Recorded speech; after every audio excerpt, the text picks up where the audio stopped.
Alistair, great to see you. You won't lift the trophy on Sunday, but you get to play a wounded team. And driven in! Waterman the substitute with the goal! A huge shock on the cards in the Nations League semi-final! Team you know well, just happens to be called the USA as well.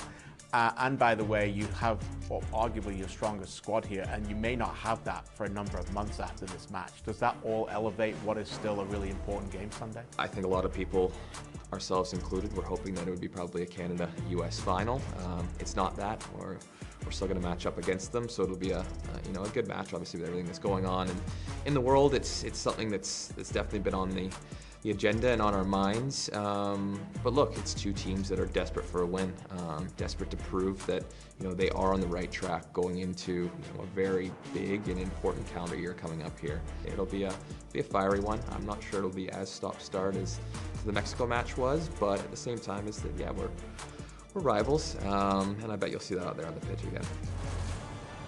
Canada wins on US soil against the United States for the first time since 1957. We talked before the match about it being 67 years. Yeah, the confidence is high right now.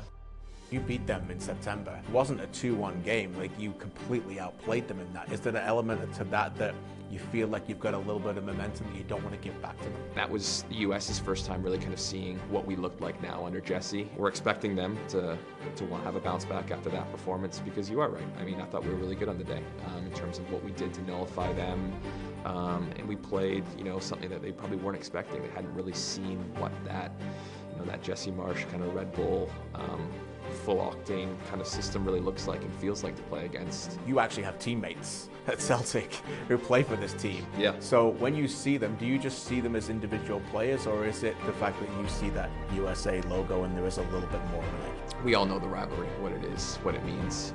We also all know what the geopolitical situation is currently between our two countries. So many of them have been really understanding about this situation, and they don't necessarily agree with exactly how their leadership has put their countries, our country and their country in this situation. So I think that there is a great understanding, and they also understand how much this game probably means to us, not only as a team, but also as a country. There's not many things left between now and the World Cup. As a leader in this team, what do you still need to see to take the next steps going forward with this national team? Obviously, having that experience that we now have within the group in terms of so many guys having so much experience under the belt of playing big matches with their clubs at a high level, and then also when you mix in the Copa America experience, what that gave to the entire group in terms of playing knockout football against some of the top countries in the world.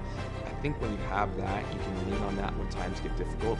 Because I look at that Mexico match, that could easily have gotten out of control. We need to be ready that, when there's that heightened emotion, to still stay calm, stay in it, no matter what's going on. Just keep playing our game, stick to our guns, and that we can be really competitive. We can cause fear and put fear into other teams. I think that's the biggest progression I've seen, and if we can continue to take steps in that direction, I think that we can be a really dangerous team come 2026.